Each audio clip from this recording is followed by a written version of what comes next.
o Diálogo da Fé. O meu pastoreio hoje aqui é focado em defesa da fé e da Bíblia e da Igreja de Jesus Cristo e nada mais. Até porque eu não tenho nenhum poder de fundar nenhuma crença, não é verdade? Porque quando o Brasil foi descoberto, já existia o cristianismo e já existia a anunciação dos evangelhos. Assim Jesus já tinha determinado lá atrás para os seus apóstolos e os seus seguidores. Muito bem. Antes, se inscrevam no meu canal Diálogo da Fé. O meu pastoreio é em defesa da fé. Muito bem. Eu estou focado em responder a algumas observações do momento que eu estou olhando esses pastores, no decorrer desse tempo que eu tenho analisado. O pastor Silas Malafaia fez um vídeo onde ele diz que Deus levantou ele para combater o pecado. Combater o pecado.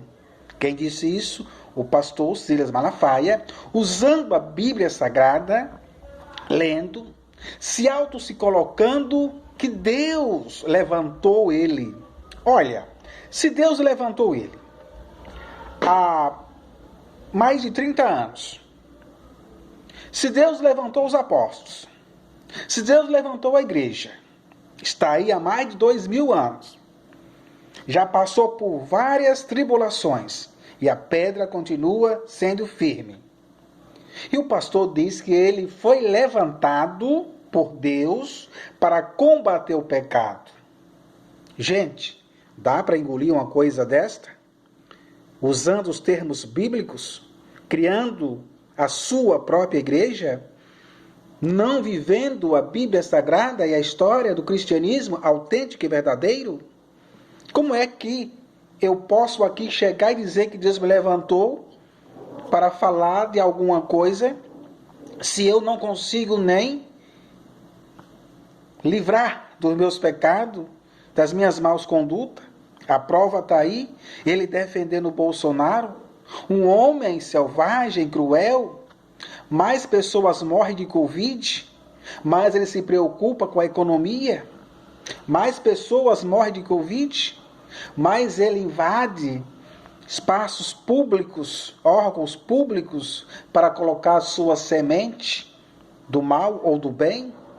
E ele, em defesa desse povo, ele diz que veio para combater o pecado com o jeito dele.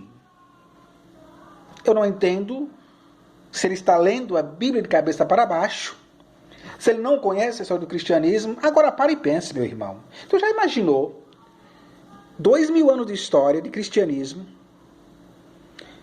mais de 3.500 anos de islamismo e judaísmo, na história da humanidade, profeta e apóstolo? Deus levanta esse pastor? Já imaginou se o cristianismo viesse ser anunciado há 30 e poucos anos atrás? Quer dizer, o que Jesus determinou, o que Jesus fez, o que Jesus escolheu para trás, foi tudo jogado na lata do lixo, assim, na minha visão e no pensamento dele? Gente, que palhaçada é esta? Falar dos evangelhos, anunciar os evangelhos, beleza. Para dizer que Deus levantou ele para combater o pecado, é uma falta de pensamento e uma falta de santidade. Silas Malafaia? Bom, muito bem. Vamos aqui olhar um pouco na primeira epístola de São João. Vem aqui comigo, capítulo 1, versículo 8, 9 e o 10. Fuja do pecado. É para você, Malafaia, que você deve saber interpretar muito bem com o dom da enganação. Não grite, não. Seja manso e humilde do coração, porque Jesus não é surdo. Ele escuta muito bem as nossas malandragens. Se dizemos que não temos pecados, enganamo-nos a nós mesmos e a verdade não está em nós. Se reconhecemos nossos pecados, Deus aí está, fiel e justo para nos perdoar os pecados e para nos purificar de toda iniquidade. Se pensamos não ter pecado, nós nos declaramos mentirosos e a sua palavra não está em nós. Então, se a gente muitas vezes sai por aí querendo corrigir os pecados dos outros e não olhar as nossas mal conduta, os nossos erros, as nossas falhas, que poder tem nós de declarar que a gente veio aqui corrigir os pecados, dizer que Deus o levantou para vir corrigir os outros? Se ele diz claramente aqui, é mentiroso aquele que diz que não tem pecado. Então nós temos que tomar essa consciência. Nós temos que reconhecer as nossas falhas. Primeiro, nós temos que conhecer as nossas mazelas. Primeiro, para poder depois se declarar escolhido de Deus para dar testemunho contra o pecado. Porque quando você se coloca nessa posição, se coloca na posição mais importante do que Deus. Olha, se pensamos não ter pecado, nós nos declaramos mentirosos. Você se declara não ter pecado? Se declara perfeito aos olhos de Deus? Está pronto, convicto do que você faz e diz nas suas pregações? Eu desejo que você fuja do pecado. Não que eu esteja dizendo, mas os autores bíblicos lá do passado para os dias de hoje reflete a nossa mensagem. Agora imagine, pastor Silas Malafaia, se essa palavra estivesse trancada, escondida, com 7 chaves, esperando que Deus levantasse você para criar uma crença, uma seita e anunciar a salvação da humanidade. Quer dizer que Deus, ele erra quando ele escolhe os apóstolos para anunciar os evangelhos? Deus erra quando determina Pedro, sobre essa pedra edificarei a minha igreja? Você vai dizer que é a tua igreja, que começou ontem? Pastor, não seria um pecado, uma falsidade, uma mentira? Dizer que os evangelhos ficaram guardados séculos e séculos, esperando que um país chamado Brasil fosse descoberto. Depois nascesse um rapaz chamado Silas Malafaia, ele se tornasse pastor, um escolhido de Deus, e viesse por ele, sua fala, ser o grande arquiteto da terra para ensinar ao povo o caminho da salvação. Não seria imprudente acreditar nesta possibilidade? Não seria incorreto nós, homens pensantes que somos, acreditar nessa arapuca e não reconhecer a igreja de Jesus que está aí há mais tempo? Gente, vamos ter boa conduta e saber interpretar a Bíblia contando a história. Se nós temos que seguir algumas orientações, que seja dos apóstolos, ou que você volte para o tempo profético. Ou você vive o tempo profético no Islã e no judaísmo, ou você vem para o tempo apostólico e segue o cristianismo católico apostólico romano. Simples. Não há muita coisa a se falar. Agora, se auto-ordenar mensageiro escolhido de Deus para falar contra o pecado e jogar isso para uma sociedade nos dias de hoje, pensando que somos, só acredita aquele que realmente não para pensar. Então, deixo aqui essa reflexão para o Senhor.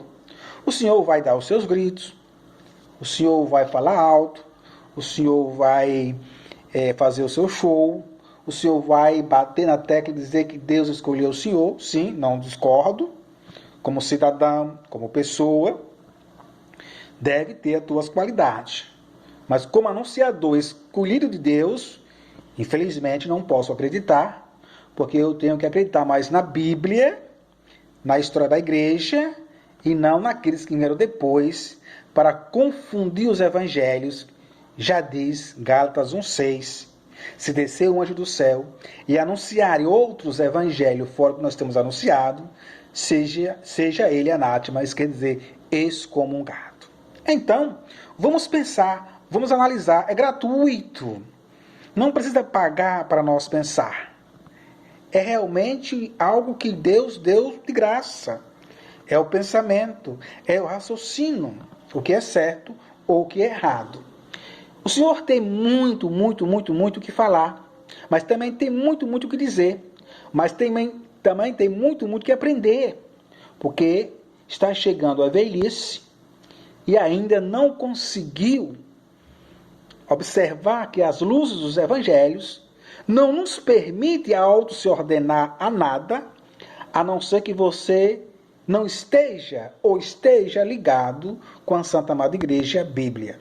A Bíblia é uma fonte de salvação que está junto com a Igreja e a tradição. São 3 segmentos fundamentais para um pilar sólido que nenhum vento assopre e venha a destruí-lo.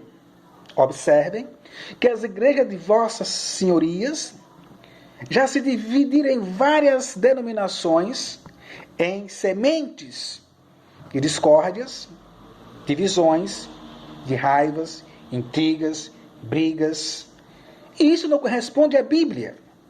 A Bíblia não dá esse espaço de divisões, de separações. Quando vocês falam em igrejas evangélicas, não há unificação. Há donos, há proprietários, há CNPJs dentro dessas instituições, porque elas estão inseridas, igrejas e empresas. E Jesus Cristo não fez estas concordâncias, igreja é igreja, empresa é empresa, pastor é pastor, padre é padre, e assim dá o segmento dos grandes anunciadores. Renuncio à vida humana para servir a igreja e o teu próximo. Agora, servir a Deus e as empresas que eu tenho, a política que venha beneficiar, de acordo com aquilo que eu quero para a minha empresa, é muito fácil. É muito fácil falar de Deus e não observar os laços do inimigo que por ela passa e também os laços da bondade que por ela passam. Só que muitas pessoas seguem mais o lado da bondade e outros dizem que a bondade é correspondida pelos atos da maldade. Como assim? Por exemplo, você diz que você foi levantado por Deus. Significa que só você e os outros não? Significa que Deus deu só esse legado a você e esse cajado? E os outros não?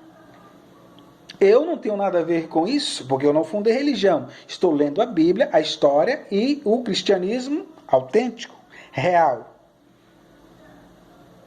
O Senhor, quando vai falar, vai sempre distorcendo de um lado para o outro, contando histórias que não têm fundamentos, e sempre dizendo que é dono da verdade, sempre focando ao teu público que aquilo que você está dizendo é real e verdadeiro, e atacando o outro nas palavras que não tem conhecimento. Mas observe que você está desligado da Bíblia e desligado da igreja, porque a Bíblia é um livro fundamental, onde todos podem ter, mas não com a ordem suprema de criar crenças. Ler, meditar com o teu público é diferente do que ser dono de seitas religiosas. Então nós temos que focar muito este foco, tá bom? Que Deus abençoe e que você possa lá na frente, no leito da tua morte, no descanso que você possa um dia chegar, espero que demore, né? Para que você possa cada vez mais ter oportunidade de subir no altar de Deus e deixar o altar da política e ser o que você diz que é, o mensageiro de Deus na terra para falar contra o pecado. Mas enquanto você estiver nos altares políticos, os palanques, né, políticos, esquecendo do altar de Deus, Deus não pode ser servido, Deus não pode ser misturado. Ele é o que ele é, e a política é o que a política é. Saia da política, sirva ao Senhor. Ou fique na política e deixe o Senhor. Deus abençoe a nós todos. E para vocês críticos que vão procurar capítulo e versículo na Bíblia, analise com cuidado, com cautela, estude a história do cristianismo, não os pecados, não as falhas, não os erros, mas aquilo que a igreja tem de belo e mais bonito, que aí está até hoje, com a bênção de Deus. Deus abençoe.